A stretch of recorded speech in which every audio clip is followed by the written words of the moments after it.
WWE wrestlers who actually had better careers in TNA. Be sure to subscribe and hit that notification bell. Number 1. Christian Cage, aka Christian. Christian has had a remarkable career. Edge and Christian were a highly entertaining duo that helped revitalize the tag team division, and both wrestlers had the it factor. So when the two separated, there was hope that the former World Tag Team Champion would reach the main event. Edge certainly did, and it was clear that Vince saw him as a main event star. However, Christian was simply tossed into the mid-card. The former WWE star made good use of his time, and he had a memorable run. In fact, his run was so good that it felt like he was on the cusp of entertaining the main event scene. Christian got a taste of the top spot, but once he got labeled as a wrestler who just threw temper tantrums in the ring, it was going to be hard for him to escape the mid-card. Leaving WWE did wonders for his career. He was allowed to grow as a performer and showcase why he deserved to be in the main event. The former NWA World Heavyweight Champion had a strong run as a top champion thanks to his great matches against the likes of Samoa Joe, Abyss, and Jeff Jarrett. When he left TNA in 2008, he successfully elevated himself as a performer. Sadly, his second WWE stint still saw him linger in the mid-card. Though he did win the World Heavyweight title on 2 separate occasions, those runs were incredibly short. It's a shame that Vince didn't see him in the same light as Edge. Number 2. Angelina Love, Angel Williams in WWE.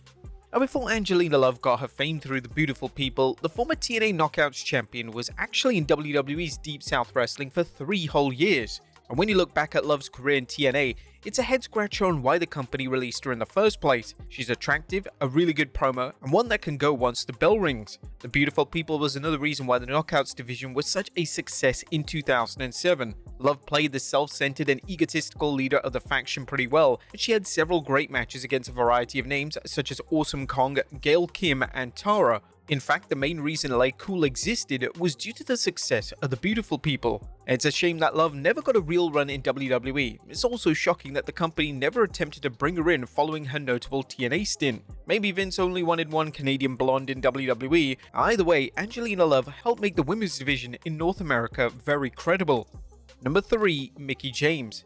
It's hard to deny the success of Mickie's first WWE run. Her feud with Trish Stratus remains a classic, but Mickie has gone on to have several great matches against names like Beth Phoenix, Victoria, Melina, and Lita. However, before her release in 2010, it was clear that Vince McMahon was tired of the former WWE Women's Champion. Despite her popularity, Creative tried to embarrass her on multiple occasions, but when Mickie James went back to TNA, she fit in like a glove. The promotion treated Mickie with respect and gave her the spotlight she deserved, and Mickie took full advantage of that greatly. Mickie was able to develop a persona that helped her grow as a performer, and she had plenty of bangers left and right before her exit in 2013. And Mickie's second stint in WWE was largely forgettable. She came in with a great match against Asuka at NXT TakeOver Toronto, and her reintroduction as Alexa Bliss's lackey was solid, but WWE didn't do much with her beyond being Alexa Bliss's sidekick. Not surprisingly, she had a couple of strong matches, but it was clear that Vince had no interest in making her the face of the division again. But when she came back to TNA, she resumed her spot at the top, and the last rodeo storyline was well done. While plenty of fans will first point to Mickie's first stint with WWE as her career best, TNA did a wonderful job of showcasing her strengths throughout both runs. Her TNA run is quite underrated, which is a shame since her best work hasn't been seen by a good portion of the WWE audience. Number 4. Jeff Jarrett. You can't have this list without the Southern God himself, Jeff Jarrett. Now, Jeff Jarrett didn't necessarily have a bad WWE career, but his fallout with Vince McMahon kept him from WWE. In 1999, the former Intercontinental Champion planned on jumping ship to WCW, but the problem was that he was still champion when his contract expired. The plan was for Chyna to beat Jarrett for the Intercontinental title at No Mercy, but the WWE Hall of Famer forced Vince McMahon to give him $200,000 to drop the belt. He got the money, but Jarrett was blacklisted for nearly 2 decades. Jarrett got a nice push in WCW, but guess what? The company shut down in 2001. With WWE not being an option, Jarrett founded TNA in 2002. It was only natural that he pushed himself as a face of the new promotion, as Jeff Jarrett was the World Heavyweight Champion 6 times. Yeah, 6 freaking times. Jeff Jarrett had his moments in TNA, but was he overpushed? Yeah, but there are certainly worse names out there that come close to being the face of TNA. Jeff Jarrett's stint in the promotion was entertaining overall, even though dominating the main event scene got tiring in the mid-2000s. Number 5. Scott Steiner.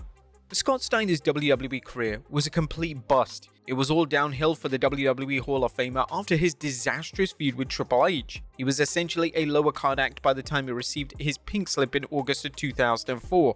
Steiner just wasn't the same man who took WCW by storm. Still, Scott Steiner is a popular name, so naturally TNA opted to pick up the former WCW World Heavyweight Champion. Admittedly, there isn't a particular classic match that Steiner had in TNA, but Big Papa Pump had plenty of memorable moments during his lengthy stint with the company. Of course, everyone knows about the unforgettable Steiner Math promo, but that overshadowed moments like Steiner trying to be an announcer for the night or his conquest of 20,000 women promo on Bobby Lashley. Steiner was treated like a star in TNA, and although he didn't have a stellar track record inside the ring, he was one of the best parts of the promotion thanks to his personality and charisma. Number 6. EC3. What happened to EC3 in WWE? He started as Derek Bateman first in FCW, with the most notable thing Bateman did was in Vince's terrible version of NXT. It wasn't a surprise that WWE released him in 2013 because he was a jobber at that point. TNA took a huge risk by bringing in Bateman and it paid off big time.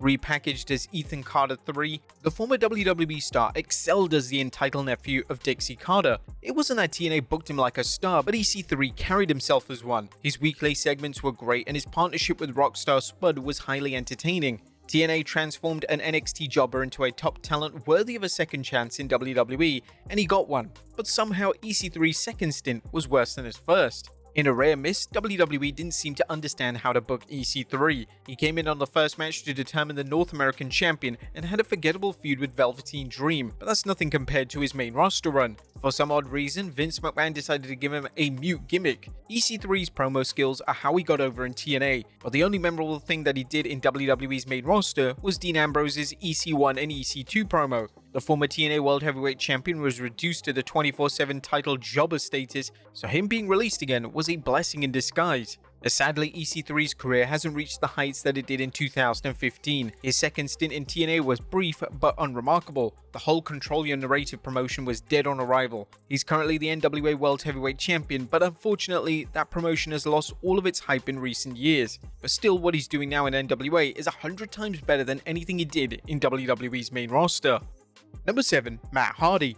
Matt Hardy will always go down as one of the best tag team wrestlers in WWE, but that was the issue with Matt Hardy. Vince McMahon only saw him as a tag team wrestler. Though Matt Hardy had a good run as the Cruiserweight and United States Champion, the company never pushed him beyond mid-card. TNA actually took a risk with Matt Hardy and he proved why he's a better performer than his brother Jeff. Even before the Broken Hardy stuff, his Big Matt Money gimmick was awesome. Him, Rebby, Tyrus, and Rockstar Spud gelled together nicely, and Matt never felt out of place in the main event scene. He played the egotistical douchebag to perfection, and his wife Rebby helped him elevate him through his performances as well. But of course, broken Matt Hardy is what he's mainly known for these days. The former WWE star took a major risk by doing a gimmick that's never been seen before. Broken Hardy got a mixed reception when it first started, but fans then warmed up to the character as it continued. What was impressive was the incredible depth of the world and the characters within it. More importantly, the bold gimmick represented the fun sports entertainment aspect that many of us grew up loving in WWE. Whether you loved or hated Broken Matt Hardy, the wrestling world was talking about him in 2016. We would have never gotten Broken Matt Hardy if he stayed in WWE, as TNA allowed Matt Hardy to be creative and the former WWE star created something unique that remains popular to this very day. Number 8. Steve Macklin, aka Steve Cutler in WWE.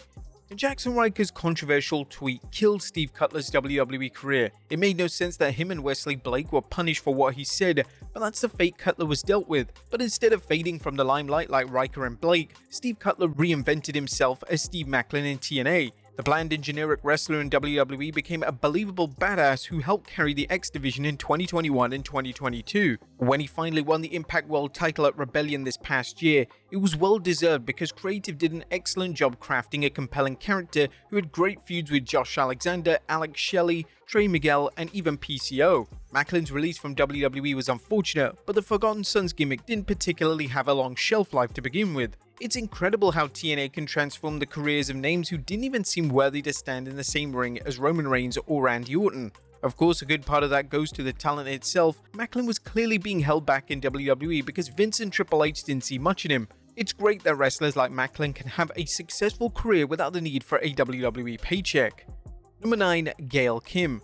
The least surprising name on this list, as Gail Kim came into TNA with something to prove after a failed WWE stint, and she made a nice addition to the America's Most Wanted act. But it was the introduction of the Knockouts division that finally allowed her to show WWE that they screwed up big time. Gail Kim always had the wrestling ability, but she was able to carry the division because she carried herself like a top star. Kim was greatly missed when she left TNA in 2008, and when she came back after a failed second WWE stint, she didn't miss a single beat within the Knockouts division. Granted, there were points where Kim's act became stale because TNA did overpush the former WWE star, but the quality of her matches always remained high. It's strange how TNA was able to bring out the best of Gail Kim as a character and an in-ring talent, yet Vince seemingly had no clue how to use a former TNA Knockouts champion.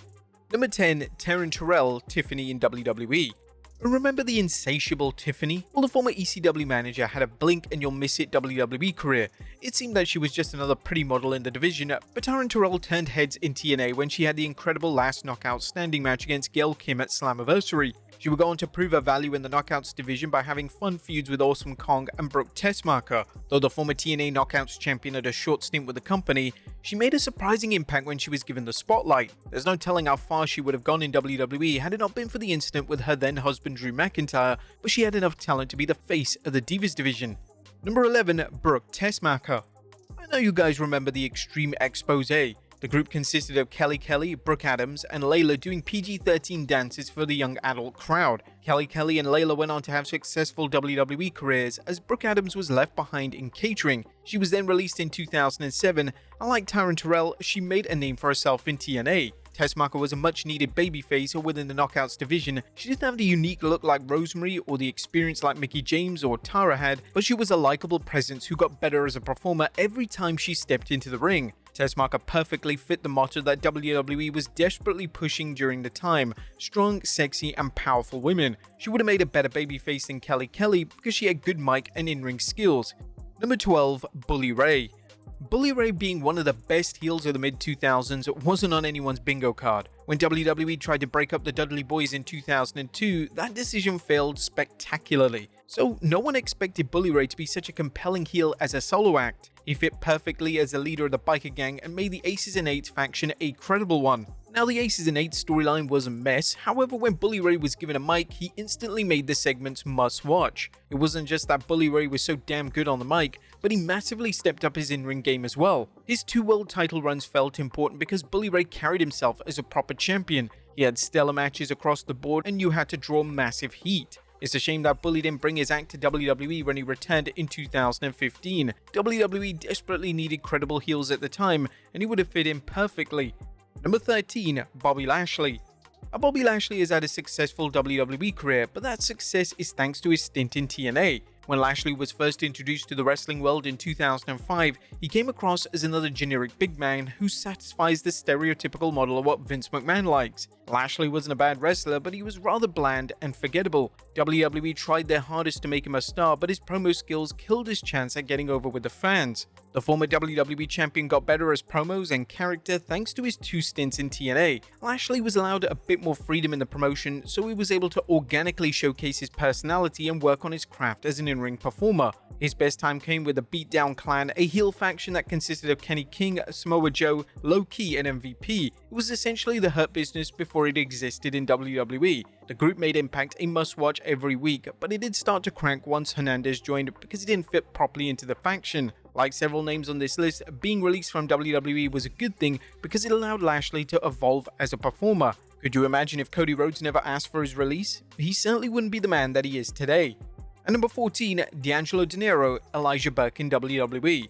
Elijah Burke seemed destined to be a star in WWE. He was booked well in his debut, and the former WWE star was one of the few entertaining aspects of the new ECW. Burke had a couple of solid feuds on the third brand, but WWE officials clearly lost interest in him once 2008 came around. It wasn't surprising that he was released, as he was barely on television at that point, and it still remains a mystery on why officials lost interest in him. Whatever the case may be, the former WWE star proved himself during his time in TNA. He came into the company strong as a heel, and his mic skills were top-notch. However, it was his babyface turn that elevated him into a top star. He had charisma that left fans eager to hear every word coming out of his mouth, and he was also tearing it up with strong in-ring performances. So when he challenged AJ Styles for the TNA World Heavyweight Championship at Lockdown 2010, it felt like the right time to give him the top belt. But sadly they didn't. His star didn't fall after the loss, but De Niro's momentum was noticeably impacted. Still, his first TNA run was a giant success. He proved that he could hang with the big boys, and there was some optimism over WWE possibly re-signing him once he left in 2013.